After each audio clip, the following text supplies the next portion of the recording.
Makes me sad that these guys have to have the burden of living with it every minute of every day. It impacts everything they do, and they just can't be kids. I lived 12 years of my life without it, and then all of a sudden they told me I had it. I wasn't really expecting it, so I do feel a little cheated. Well, some of it is challenging because you do have to change your sights 3 times a day.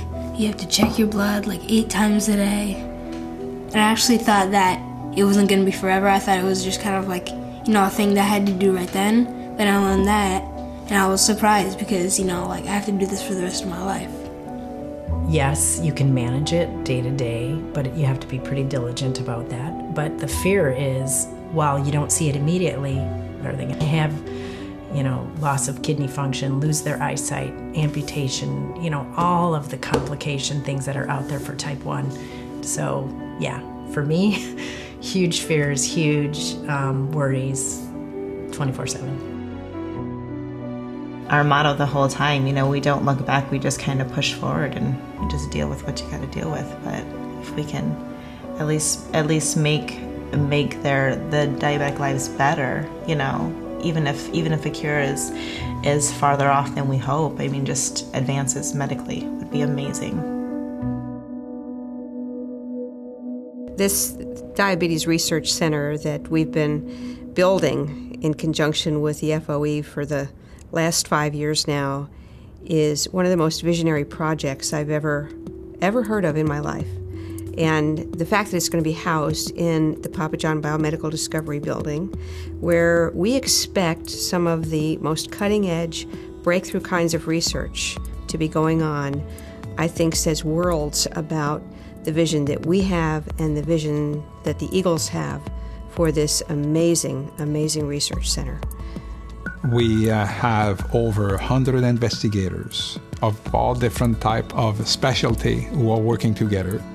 And we have now, with the new director, with Dale Abel, we are in the process really of recruiting the best scientists in that respect. We've been able to do it. I think it will accelerate tremendously what we are doing and what should be done in terms of diabetes research.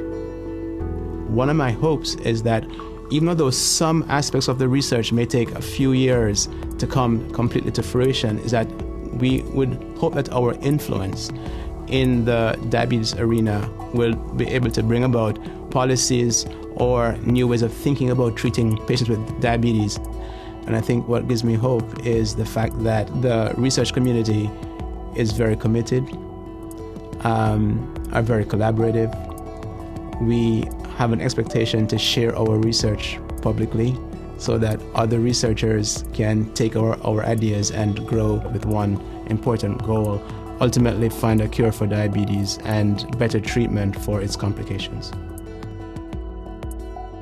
This is not false hope. We have cured mice with human cells that produce insulin. The next step is to make this usable in humans.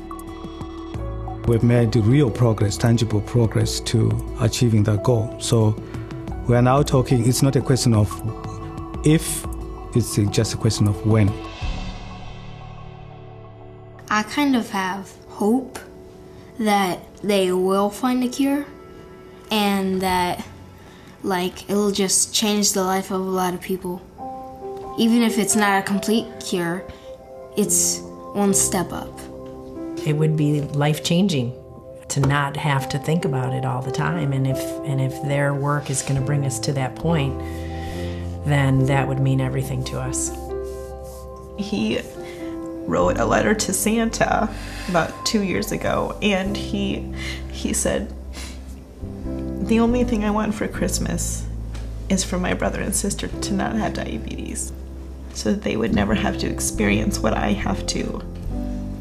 Makes me really happy to see that a group of people that don't necessarily have any ties to diabetes recognize that it's a big problem in our country and that there are several other things that they could have chosen, but they chose diabetes. So that makes me feel pretty good about that. The gift from the Eagle may be completed this year, but clearly Our work will continue for years to come. Discovery will be made, but the partnership with the eagle will be there forever. It's going to be a game changer. There's really no question about that. And the goal is that if we get it right, then it could really be a model that could be deployed throughout the state and ultimately across the country. We already had diabetes research at the University of Iowa, but what has happened since we received this gift is remarkable, and that helps us make these discoveries and hopefully bring them to the patient in the near future. Thank you for trusting, thank you for caring, and thank you for understanding that what you're creating here is a lasting legacy. Thank you. Thank you. Thank you. You have no idea what it means to us and to every other family. It's just an amazing gift. Thank you.